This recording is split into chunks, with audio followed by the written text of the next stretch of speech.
कल हम लोगों ने इक्वेशन ऑफ मोशन जो है देखा था, और ये सब किसके लिए देख रहे हैं?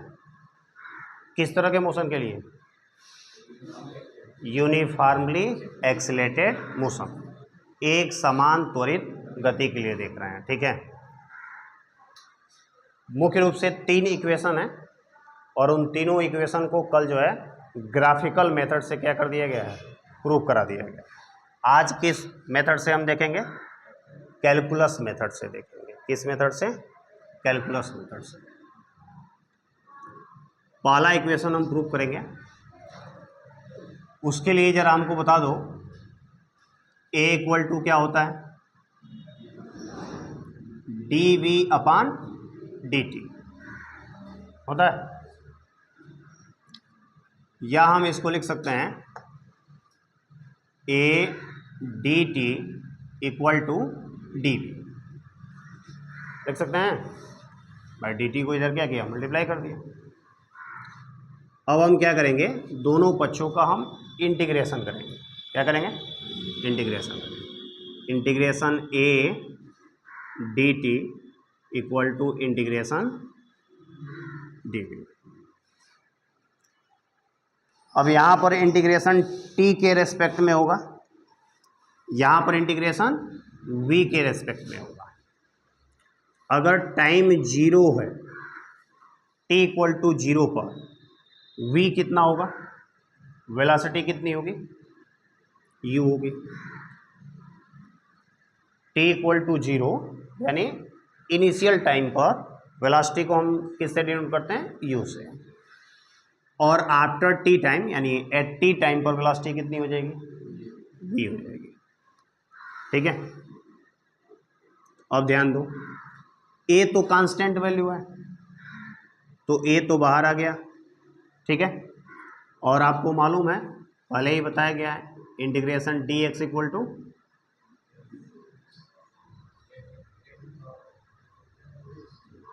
बताओ x होगा। इंटीग्रेशन dx इक्वल टू क्या होता है?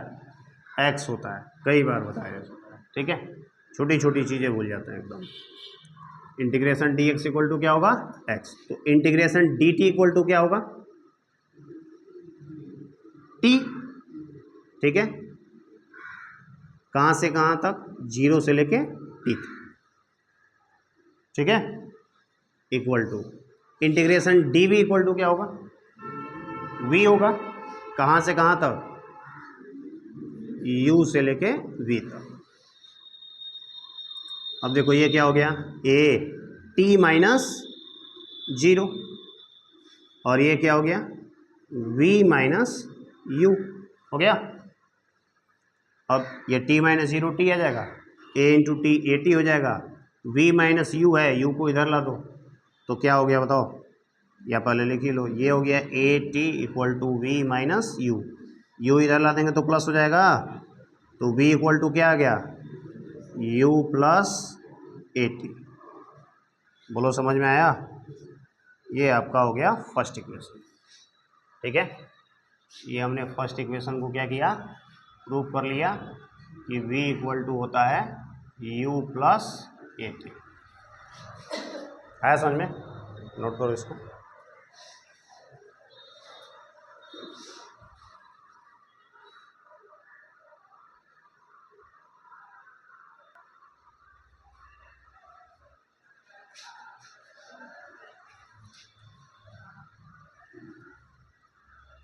अब आज ये सेकेंड इक्वेशन प्रूव करते हैं।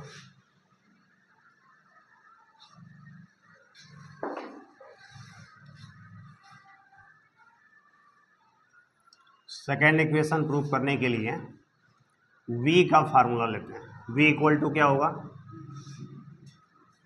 D R upon D T, change in position upon time. या हम v को लिख सकते हैं u प्लस ए टी। लिख सकते हैं u plus A T equal to D R upon D T, या डी टी का इधर मल्टीप्लाई कर दिया तो u D T plus A T D T equal to D R. ठीक है, समझ में आ रहा है ना। अब दोनों पक्षों का हम क्या कर दें, इंटीग्रेशन कर दें, जैसा कि पहले किया था। तो इधर किसके सापेक्ष इंटीग्रेशन होगा, टी के रेस्पेक्ट में, टाइम के रेस्पेक्ट में।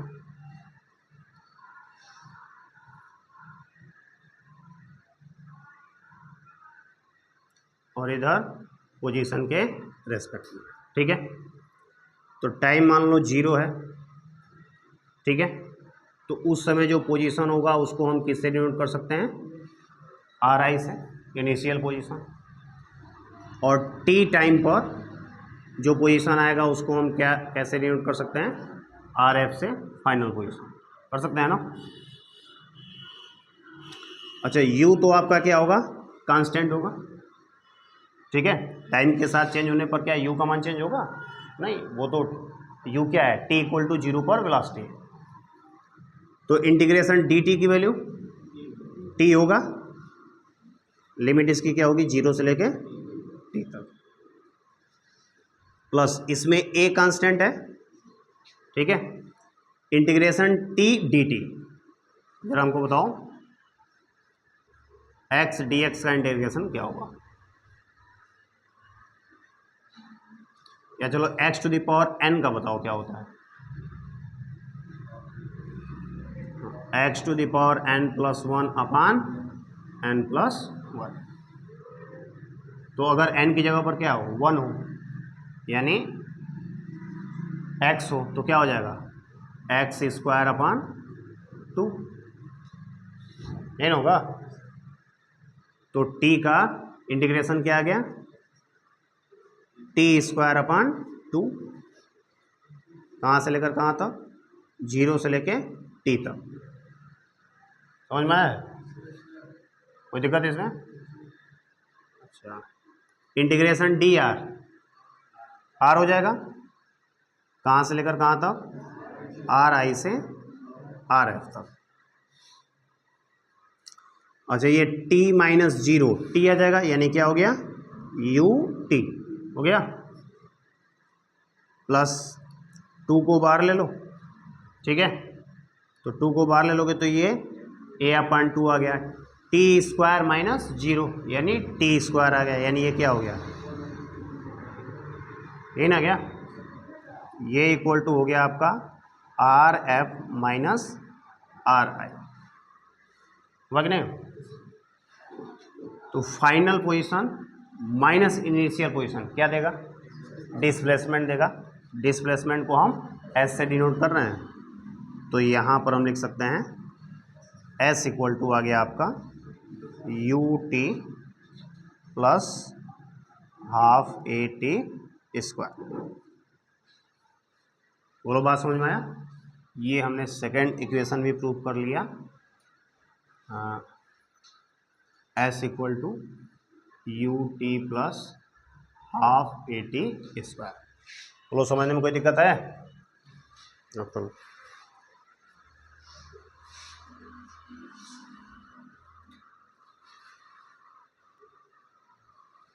अब आइए थर्ड इक्वेशन देखते हैं।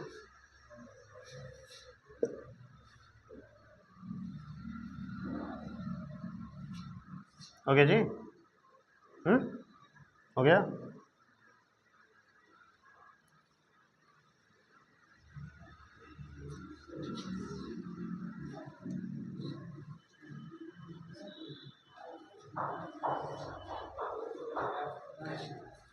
थर्ड इक्वेशन है, उसको प्रूव करने के लिए कई तरीके हम अपना सकते हैं, उसमें से एक तरीका हम बता रहे हैं फर्स्ट इक्वेशन की सहायता से। v इक्वल टू क्या है, u प्लस ए टी। अब आप क्या करो, दोनों पक्षों का स्क्वायर कर दो, दोनों साइड्स का क्या कर दो, स्क्वायर कर दो। तो ये हो जाएगा v square equal to u plus A t का और स्क्वायर, या v स्क्वायर इक्वल टू ये a प्लस बी के होल स्क्वायर से छोड़ सकते हैं आप, क्या हो जाएगा u square plus a square t square plus 2UAT, या आप लिख सकते हो v square equal to you square plus 2A common करो इन दोनों में से। क्या कॉमन करना है? 2A। तो A तो है, कॉमन हो गया, 2 नहीं है तो क्या बच जाएगा? 1/2। A कॉमन हो गया, टी स्क्वायर प्लस इसमें 2 भी है, A भी है, क्या बच जाएगा? UT। अब सेकेंड इक्वेशन आप प्रूव कर चुके हो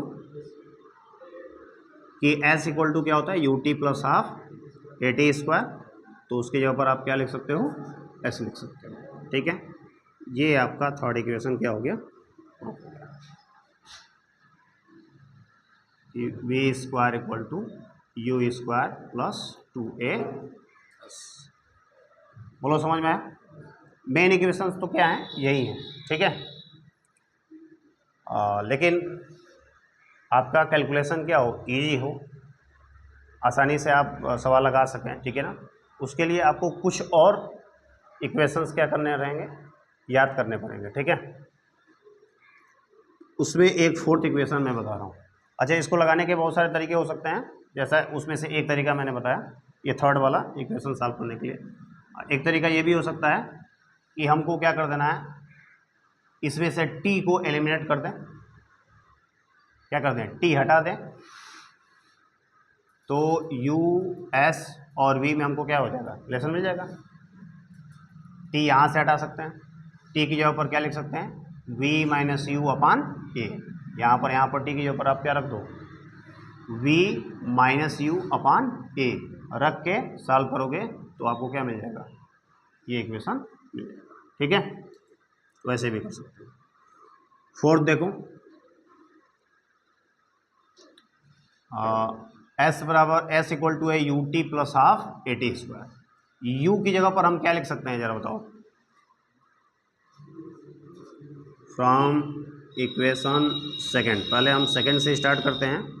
S equal to U T plus half A T square, या एस इक्वल टू यू की जगह पर हम लिख सकते हैं वी माइनस ए टी, लिख सकते हैं वी माइनस ए टी, और यहाँ पर क्या है? टी है, plus half A T square from equation first. ठीक है, अब बताओ क्या हो जाएगा यहाँ पर? देखो वी टी और ये हो जाएगा minus a T square, minus a T square अब plus half A T square, कितना गया? Minus half A T square, यानी ये आ गया v t minus half A T square. ठीक है, डिस्प्लेसमेंट का एक फार्मूला आप ये भी याद रख सकते हो कि S इक्वल टू, अगर यू टी रहेगा तो प्लस रहेगा, लेकिन अगर वी टी रहे तो माइनस रहेगा। आई बात समझ में?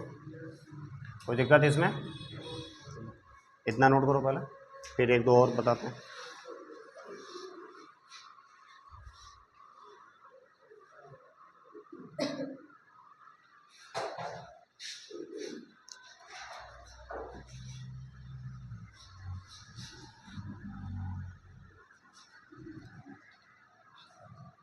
चलिए एक और इक्वेशन निकालते हैं। आप क्या कीजिए, इक्वेशन 2 और इक्वेशन 4 को क्या कीजिए? ऐड कर लीजिए। ठीक है, तो 2 और 4 ऐड करेंगे तो बताओ क्या आ जाएगा? S और S कितना हो जाएगा? 2S equal to U T plus V T. उसमें से आप क्या कर सकते हो?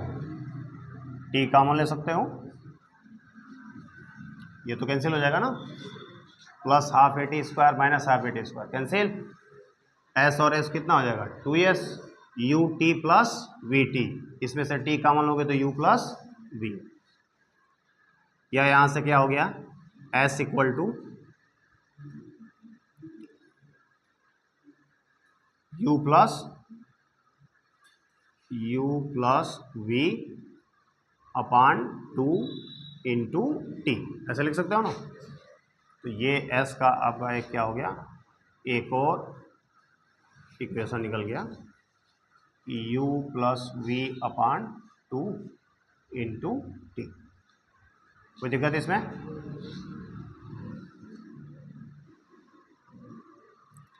अब एक चीज़ और हमको बताओ, अगर आपसे एवरेज वेलोसिटी पूछ दिया जाए तो एवरेज वेलोसिटी कैसे निकलेगा?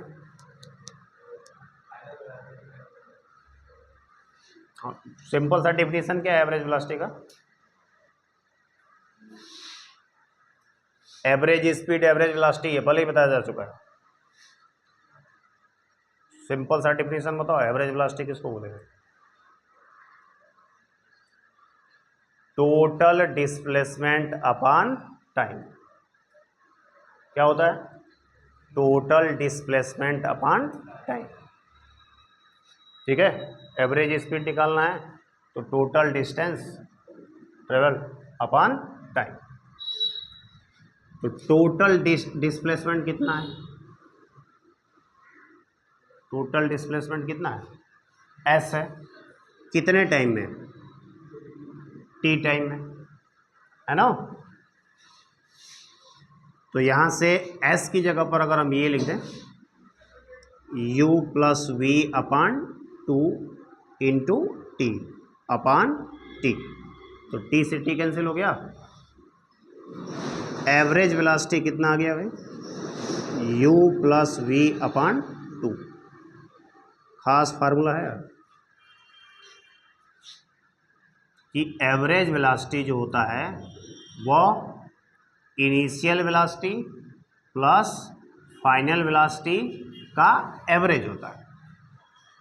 इनिशियल वेलोसिटी और फाइनल वेलोसिटी का एवरेज जो होता है वो एवरेज वेलोसिटी होता है। लेकिन हाँ, दिमाग में रखें, ये सिर्फ यूनिफॉर्मली एक्सीलरेटेड मोशन में होता है। ऐसा नहीं कि किसी भी तरह का मोशन हो, आप u प्लस फाइनल वेलोसिटी मालूम हो, इनिशियल वेलोसिटी मालूम हो, उसको जोड़ के 2 से भाग देके आप क्या कर सकते हो, निकाल सकते हो। नहीं, अगर एक्सेलरेशन क्या है, कांस्टेंट है, तो इस फार्मूले का यूज करके एवरेज वेलोसिटी आप क्या कर सकते हो, निकाल सकते हो। आई बात समझ में? टोटल डिस्प्लेसमेंट निकालने की ज़रूरत नहीं पड़ेगी, टाइम देखने की ज़रूरत नहीं पड़ेगी, एवरेज वेलोसिटी ऐसे निकल जाएगा। आई बात समझ में? नोट करो।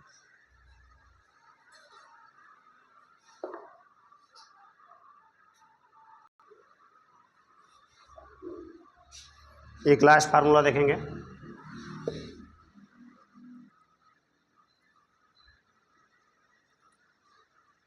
देखो, ये जो डिस्प्लेसमेंट निकाला जा रहा है, ये t सेकंड में कितना डिस्प्लेसमेंट है ये निकाला जा रहा है। ठीक है, जैसे 3 सेकंड में कितना डिस्प्लेसमेंट है, 4 सेकंड में कितना डिस्प्लेसमेंट है, 5 सेकंड में कितना डिस्प्लेसमेंट है। लेकिन मैं आपसे कहूं कि 5वें सेकंड में कितना डिस्प्लेसमेंट है, तो ये आप कैसे निकाल सकते हो? अगर हम कहें कि 9वें सेकंड में, ठीक है, कितना डिस्प्लेसमेंट हुआ, इसका मतलब क्या हुआ? 9 सेकंड में डिस्प्लेसमेंट और 9वें सेकंड में डिस्प्लेसमेंट, दोनों में डिफरेंस बताओ। 9 सेकंड में डिस्प्लेसमेंट का मतलब क्या हुआ, और 9 सेकंड में डिस्प्लेसमेंट का मतलब क्या हुआ? हाँ हाँ, 9th सेकंड में डिस्प्लेसमेंट पूछा जाए तो 1 से लेकर टाइम t इक्वल टू 0 से लेकर time t equal to 9 second तक के बीच में जितना डिस्प्लेसमेंट हुआ है। लेकिन अगर आपसे पूछा जाए 9वें सेकंड में कितना डिस्प्लेसमेंट हुआ ये बताओ, तो टाइम इंटरवल बताओ क्या होगा? t इक्वल टू कहाँ से लेकर कहाँ तक का डिस्प्लेसमेंट? 9वें सेकंड में 9वां सेकंड t इक्वल टू 8 से लेकर t इक्वल टू 9 तक चलेगा। यही ना 9वां सेकंड का समय होगा। 9वें सेकंड में टाइम इंटरवल क्या है? 8 क्या कहते हैं 8 सेकंड से लेकर 9 सेकंड तक, 8 सेकंड से लेकर 9 सेकंड तक, ये जो टाइम इंटरवल है ये 9वां सेकंड है। 10वां सेकंड का मतलब क्या हुआ? हाँ, 9वें सेकंड से 9 सेकंड से लेकर 10 सेकंड तक। 11वें सेकंड का मतलब क्या हो गया? 10 सेकंड से लेकर, ठीक है। अच्छा, लीनियर मोशन है ये, यूनिफॉर्मली एक्सेलरेटेड मोशन है। कैसा मोशन है? लीनियर मोशन है। मान लो 8 सेकंड तक यहाँ तक चला है, यहाँ तक डिस्प्लेसमेंट हुआ, तो 9 सेकंड तक डिस्प्लेसमेंट इससे और आगे हुआ होगा ना। तो अगर हम आपसे पूछें कि 9वें सेकंड में कितना डिस्प्लेसमेंट हुआ है तो कैसे निकाल सकते हो? 9 सेकंड में जितना डिस्प्लेसमेंट हुआ है माइनस 8 सेकंड में जितना डिस्प्लेसमेंट हुआ, ठीक है। तो अगर nth सेकंड में डिस्प्लेसमेंट निकालना है, ठीक है, एस एन, तो आपको डिस्प्लेसमेंट निकालना होगा time t equal to N पर, ठीक है। अगर आपको 9वें सेकंड में अगर क्या करना है, डिस्प्लेसमेंट निकालना है, तो 9 सेकंड में कितना डिस्प्लेसमेंट हुआ ये निकालना होगा।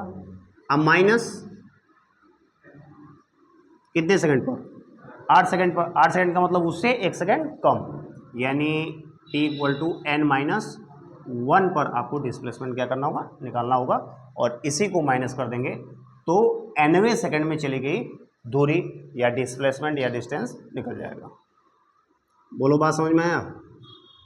अच्छा, t इक्वल टू एन है, t इक्वल टू अगर n है तो डिस्प्लेसमेंट क्या हो जाएगा? u n plus half a n square, minus t equal to अगर n माइनस 1 है तो जरा बताओ,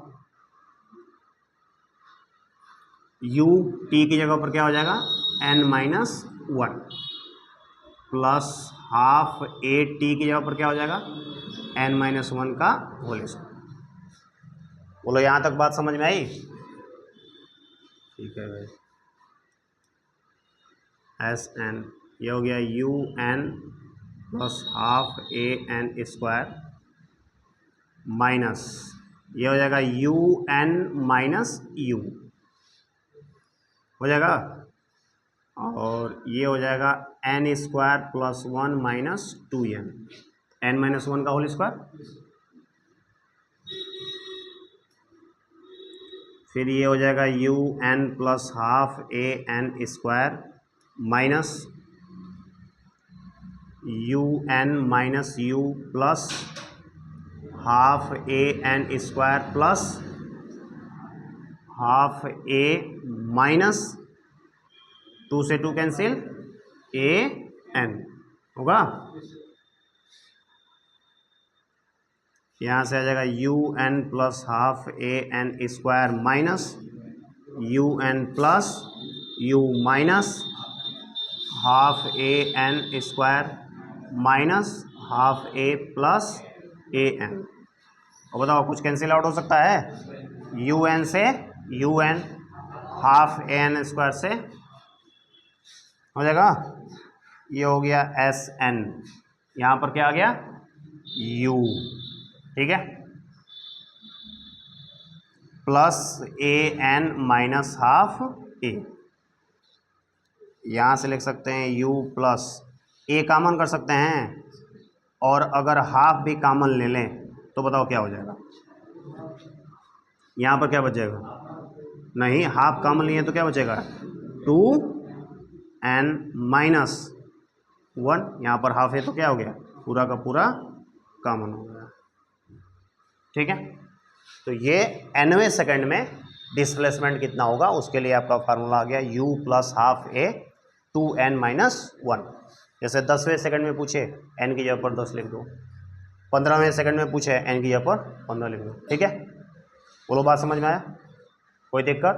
तो ये आपका 7th फार्मूला हो गया कि एस एन का मतलब समझना nवें सेकंड में, ये जो है पूरा t सेकंड में, पूरा t सेकंड में कितना, और ये nवें सेकंड में चली गई दूरी है u plus half a 2n minus 1।